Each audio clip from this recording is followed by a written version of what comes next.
اس رمضان المبارک میں خاص کر کے ہمیں ان چیزوں پر توجہ کرنی ہے. میری نظر میں وہ 4 چیزیں ہیں. اگرچہ ان کو اور بھی بہت ساری چیزوں پر تقسیم کیا جا سکتا ہے، اور بھی کئی چیزیں اس میں شامل کی جا سکتی ہیں، لیکن اہم چیزیں 4. ایک تو نماز کا پڑھنا، نوافل کا پڑھنا، رات کو قیام کرنا، سحری کے لیے تو اٹھنا ہی ہے، تو اٹھتے وقت تہجد کی نماز کو اہمیت دینا، نماز تراویح کو ذرا شوق کے ساتھ ادا کرنا، نفل کا قیام کرنا، عبادت کے لیے اپنے آپ کو تیار کرنا، اور دوسرے نمبر پر قرآن حکیم کی تلاوت کو ذوق شوق کے ساتھ کرنا، اپنا محبت کا، پیار کا رشتہ قرآن پاک کے ساتھ مضبوط کرنا، اور تیسرا کثرت کے ساتھ استغفار کرنا، اپنے مالک سے اپنے گناہوں کی معافی مانگنا، آئندہ گناہ نہ کرنے کا عہد کرنا، اور چوتھا دعائیں مانگنا. یہ 4 چیزیں اگر تھوڑی توجہ کے ساتھ اس ماہ مقدس میں روزانہ کے معاملات میں شامل کر لی جائیں، نماز، تلاوت قرآن مجید، استغفار اور دعا. آپ دیکھیے کہ نبی کریم صلی اللہ تعالی علیہ وآلہ وسلم نماز کے اندر محو رہنے کو پسند کرتے تھے. حضور نماز کے اندر شامل رہنے کو اور نماز کو بار بار ادا کرنے کو پسند کرتے تھے. ہر موقع پر حضور نماز ادا فرماتے، ہر موقع پر. سورج گرہن ہے تو نماز ہو رہی ہے، چاند گرہن ہے تو نماز ہو رہی ہے، بارش نہیں ہوتی تو کریم محبوب علیہ السلام نماز ادا کر رہے ہیں، بارشیں کثرت سے ہونے لگی، طوفان اور آندیاں آنے لگی تو حضور نماز ادا فرما رہے ہیں. جنگ کے موقع پر، بدر کے موقع پر لوگوں کی، صحابہ کی صفیں درست کر کے حضور خود مصلی پر تشریف لے گئے اور نماز شروع کر لی. تو ہر وقت نماز کی طرف حضور کی توجہ ہمیں بتاتی ہے کہ نماز پڑھنا، نفل پڑھنا، عبادت کرنا یہ کتنا دلچسپی والا کام ہے، اور مسلمان کا اس کے ساتھ شوق کس قدر زیادہ ہونا چاہیے. آج ہم زیادہ بے چین اس لیے رہتے ہیں کہ ہمارا تعلق باقی سب چیزوں سے مضبوط ہوا لیکن مصلی کے ساتھ کمزور ہوا. ہماری بہت ساری اس دور کی جدتوں نے ہم سے ہمارے مصلی کی، استغفار کی، تلاوت کی، دعا کی لذت چھینی.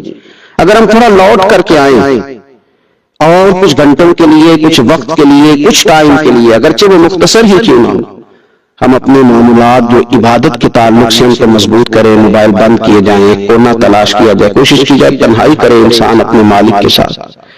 نبی پاک صلی اللہ تعالی علیہ وآلہ وسلم نے جو ہمیں طریقے بتلائے ہیں، ان طریقوں کی روشنی میں انسان اکیلا بیٹھے اپنے مالک کے حضور اور خوب اس کی بارگاہ میں نفل پڑھے، تلاوت کرے، استغفار پڑھے، پھر دعائیں مانگے. اپنے لیے بھی مانگے، امت کے لیے بھی مانگے، اپنے لیے بھی مانگے، اپنوں کے لیے بھی مانگے، سب کے لیے اللہ کے حضور سے وہ خیر طلب کرے. حضرت سیدنا زید بن ثابت رضی اللہ تعالیٰ عنہ ارشاد فرماتے ہیں، مجمع الزوائد میں، مسند امام احمد بن حنبل میں یہ حدیث موجود ہے. آپ فرماتے ہیں کہ میں نبی پاک صلی اللہ تعالی علیہ وسلم کے ساتھ اکثر نماز کے لیے جایا کرتا تھا، تو میں انفرادی انداز دیکھتا نبی پاک صلی اللہ تعالی علیہ وسلم کا کہ حضور جب نماز کے لیے چلتے تو چھوٹے چھوٹے قدموں کے ساتھ چلتے. یہ نبی پاک صلی اللہ تعالی علیہ وسلم کا روٹین میں چلنے کا انداز کریمانہ تھا. اس سے ہٹ کر حضور مختصر قدم اٹھاتے اور نماز کے لیے تشریف لے جاتے. میں اس خوبصورت ادا پر توجہ کرتا تو میرے کریم محبوب صلی اللہ تعالی علیہ وسلم نے مجھ سے فرمایا، زید تم جانتے ہو میں مختصر قدم کیوں اٹھاتا ہوں؟ حضور دلوں کا حال جانتے ہیں. تو فرمانے لگے تمہیں خبر ہے میں اختصار کے ساتھ قدم کیوں اٹھاتا ہوں؟ عرض کی یا رسول اللہ صلی اللہ تعالی وسلم کرم نوازی فرمائیے، بتا دیجئے. تو حضور فرمانے لگے کہ جب تک انسان نماز کی طلب میں رہتا ہے نا، وہ نماز ہی میں رہتا ہے. وہ جب نماز کی طلب میں ہوتا ہے تو نماز ہی میں ہوتا ہے. تو میں چھوٹے چھوٹے قدم اٹھاتا ہوں، ذرا آہستہ چلتا ہوں، تاکہ جتنا وقت طلب نماز میں ہو وہ نماز ہی میں گزرے. ذکر حبیب کم نہیں وصل حبیب سے، محبوب کا ذکر بھی اس سے ملاقات ہی ہوتا ہے. تو یہ جو سفر ہے نا نماز کے لیے جانے کا، میں چاہتا ہوں کہ ذرا لمبا ہو جائے، اس میں ذرا وقت ملے تاکہ مالک کے ساتھ میں جڑا رہوں، میرا تعلق مضبوط رہے. تو سرور کائنات صلی اللہ تعالی علیہ وسلم کی جو خاص دلچسپی ہے نماز کے ساتھ، نفل کے ساتھ، عبادت کے ساتھ، حضور صلی اللہ علیہ وسلم نے ارشاد فرمایا، مسلم شریف میں حدیث موجود ہے، فرمایا اللہ تعالیٰ کے بندہ سب سے زیادہ قریب پتہ کب ہوتا ہے؟ پہلے تو ذرا لفظوں کا حسن ملاحظہ کریں کہ بندہ اور رب کے قریب، بندہ اور اپنے مالک کے قریب. وہ بندہ کتنی شان والا ہے، اس کا مقدرات کتنے عروج پہ ہے جو اپنے رب کے قریب ہو گیا.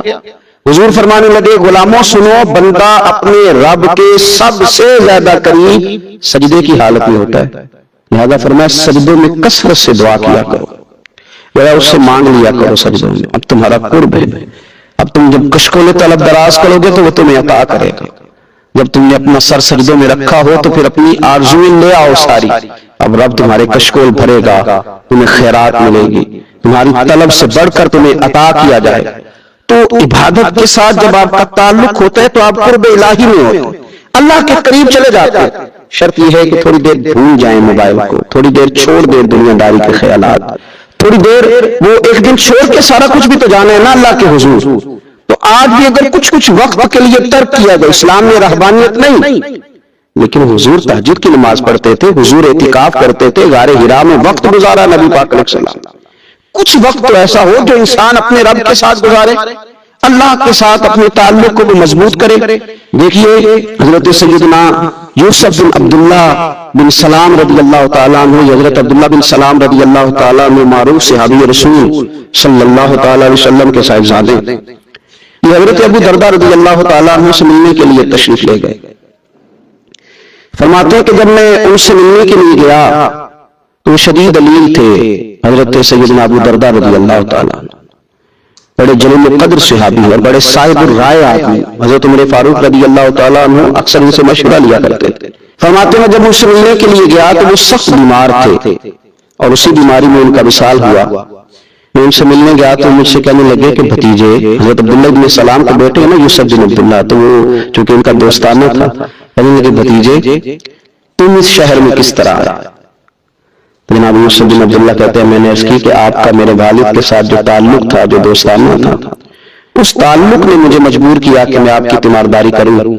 تو فرماتے میں تو تیمارداری کرنے گیا تھا، ان کا حال پوچھنا، لیکن یہ لوگ جو حضور کے دین کی تبلیغ کے لیے جذبات رکھتے تھے اور ایک دوسرے کو اللہ کی جانب متوجہ کرنے کا جو جذبہ رکھتے تھے وہ بڑا انوکھا ہے۔ ایک شخص تیمارداری کرنے گیا ہے، حضرت سیدنا ابو درداء رضی اللہ تعالیٰ عنہ فرمانے لگے بھتیجے میں اس وقت اس کیفیت میں ہوں کہ جھوٹ بولنا بہت برا ہے، یعنی جھوٹ بول ہی نہیں سکتا کہ اس بیماری میں ہوں جس میں مجھے لگتا ہے کہ میں دنیا سے چلا جاؤں گا۔ فرمانے لگے اللہ کی قسم میں نے خود رسول پاک صلی اللہ علیہ وسلم سے سنا ہے کہ جو شخص اچھے طریقے سے وضو کرے وہ تیمارداری کرنے آنے اور یہ ان کو نماز کی طرف، عبادت کی طرف مائل کر رہا ہے۔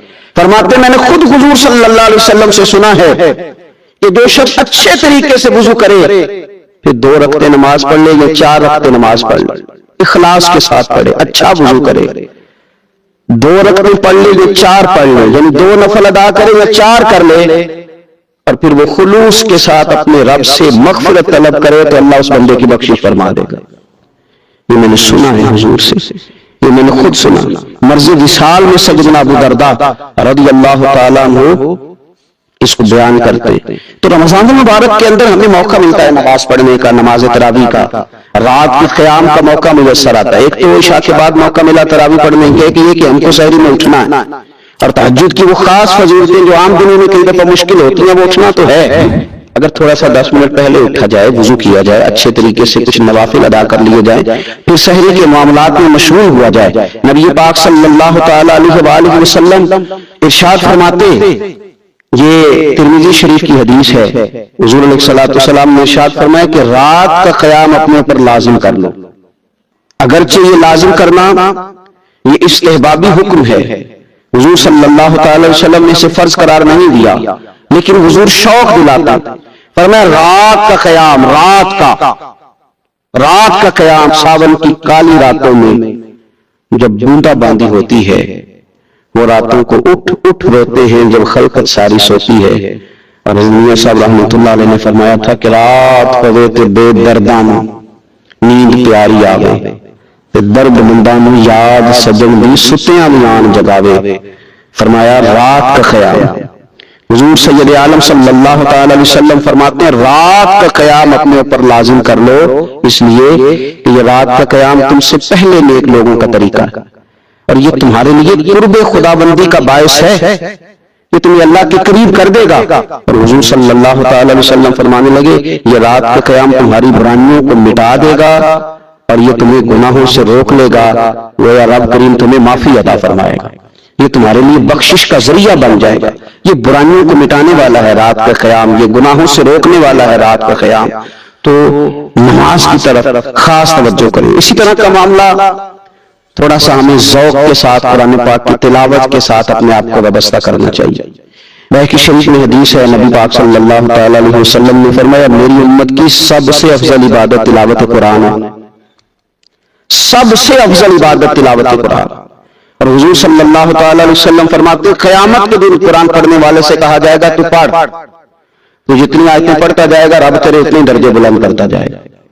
تلاوت قرآن کے ساتھ خاص ذوق۔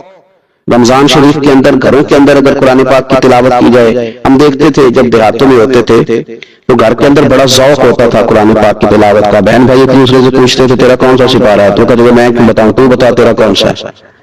کیوں؟ اس لیے کہ ایک شوق ہوتا تھا کہ ایک دوسرے سے آگے بڑھنا۔ تو نبی پاک صلی اللہ تعالی علیہ وسلم نے فرمایا دنیا میں قرآن مجید پڑھتا تھا، اس سے قیامت کے دن بھی کہا جائے گا کہ اب تو پڑھنا، تو وہ جتنی آیات پڑھے گا رب اس کے اتنے درجے بلند کرے گا۔ تو رمضان شریف کے اندر خاص ذوق قرآن مجید کی تلاوت کا۔ پھر اسی طرح کا معاملہ استغفار کے ساتھ، نفل پڑھے جائیں، تلاوت کی جائے اور پھر استغفار کثرت سے پڑھا جائے، استغفار کثرت سے پڑھا جائے۔ نبی پاک صلی اللہ تعالی علیہ وسلم کا نا محبوب وظیفہ استغفار پڑھنا، اللہ کے حضور توجہ کرنا، توبہ کرنا۔ حضور تو معصوم ہے، نبی پاک تو معصوم عن الخطا، حضور سے تو معاذ اللہ کوئی گناہ سرزد ہوتا ہی نہیں۔ اور انبیاء کے بارے میں جو کوئی ایسے نظریات رکھے وہ گمراہ ہے، لیکن حضور صلی اللہ تعالی علیہ وسلم نے فرمایا لوگوں، یہ بخاری مسلم میں حدیث ہے، فرمایا لوگوں اللہ تبارک و تعالیٰ کی بارگاہ میں توبہ کرو، بخشش طلب کرو۔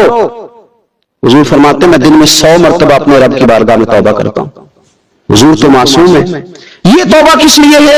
یہ تعلیم امت کے لیے، یہ ہمیں سمجھانے کے لیے، یہ ہماری توجہ دلانے کے لیے، یہ بتانے کے لیے کہ یہ استغفار درجات کو بلند کرتا، اللہ کی طرف رجوع کرنے کے لیے کثرت کے ساتھ استغفار کی جائے، اپنے رب سے معافی مانگے۔ ہم انسان ہیں، کچھ غلطیاں نہ چاہتے ہوئے بھی ہو جاتی ہیں، بہت کوشش کے باوجود کچھ چیزوں پر کنٹرول نہیں رکھ پاتے، ہم سے سرزد ہو جاتے ہیں۔ رمضان کی ساعتوں میں، صبحوں میں، شاموں میں، سحری میں، افطار میں، تراویح میں، تہجد میں اگر اللہ کے حضور استغفار کی جائے، اللہ کے حضور استغفار کی جائے۔ مسند امام احمد بن حنبل میں حدیث ہے، حضور صلی اللہ تعالی علیہ وسلم فرماتے ہیں یہ حدیث اتنی زیادہ انسان کو خوشی دیتی ہے اور رب کی رحمت کو بندے کے اتنا قریب کر دیتی ہے، اتنا اللہ کے قریب کر دیتی ہے کہ انسان جھوم اٹھتا ہے۔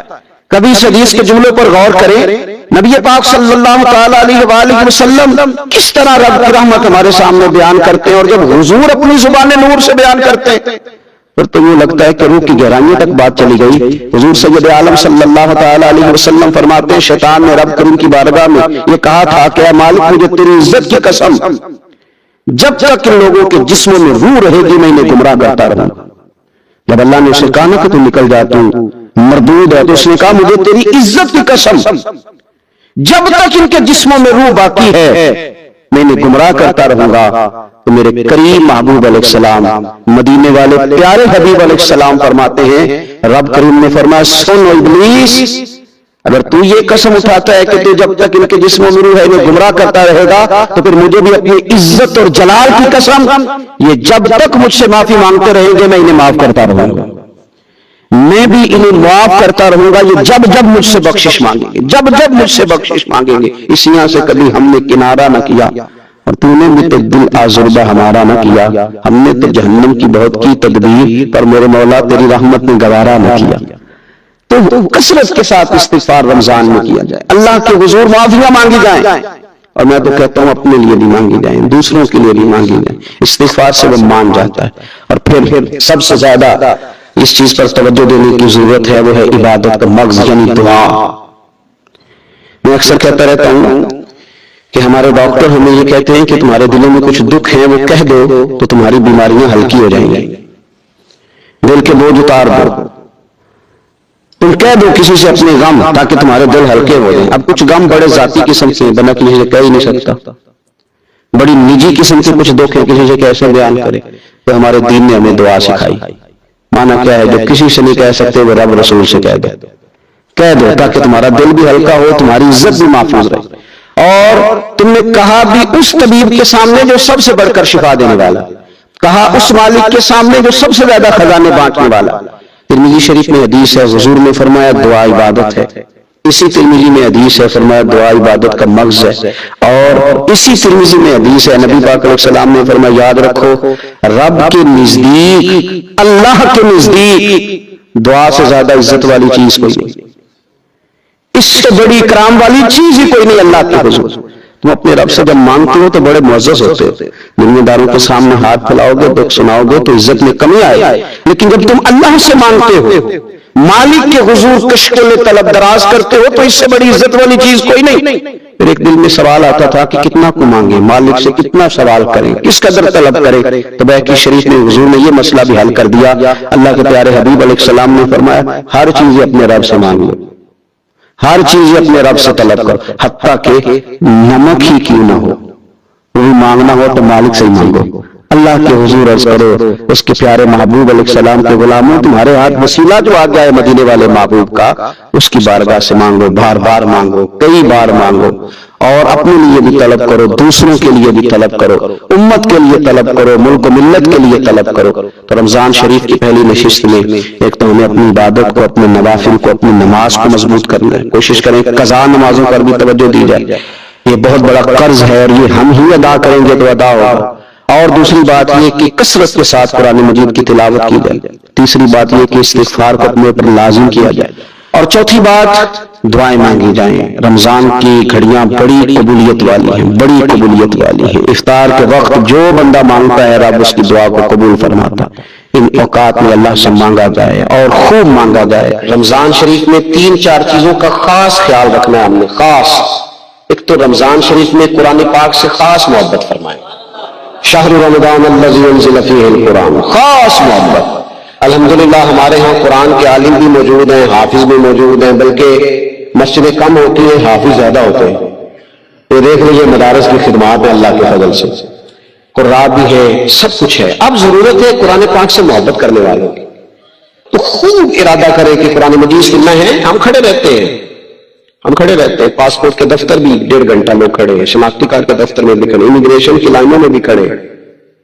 نیت کریں کہ میں نے جم کے قرآن مجید سننا، اور جس مسجد میں پہلی تراویح شروع کریں کوشش کریں کہ ساری تراویح اسی میں پڑھی جائے، اور خاص ذوق کے ساتھ خاص روشنی پڑے بآواز بلند، الصلاۃ والسلام علیک یا رسول اللہ وعلی آلک واصحابک یا حبیب اللہ۔ سارے دوست روشنی پڑھیے، الصلاۃ والسلام علیک یا نبی اللہ وعلی آلک واصحابک یا سیدی یا رحمت للعالمین۔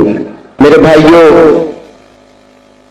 اللہ کے نیک بندوں کی یاد میں آج کی اس محفل پاک کا انعقاد ہے۔ دنیا تیزی سے بدل گئی، حالات میں عجیب و غریب سررخ اختیار کر لیا۔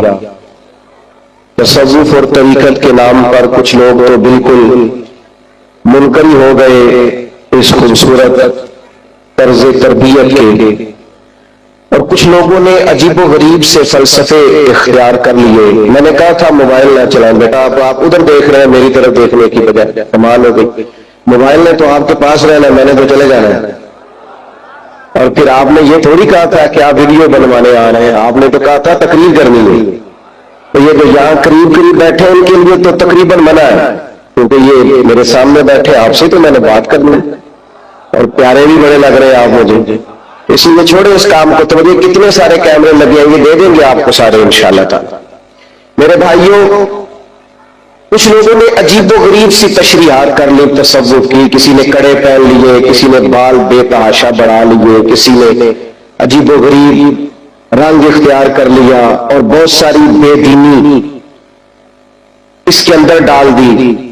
ایک تو یہ ہے کہ ہم تصوف کا، طریقت کا، اللہ کے بندوں کا پتہ کسی شخص سے پوچھیں، کسی کتاب کو دیکھیں، تو لوگ مختلف الخیال دنیا میں ملتے ہیں۔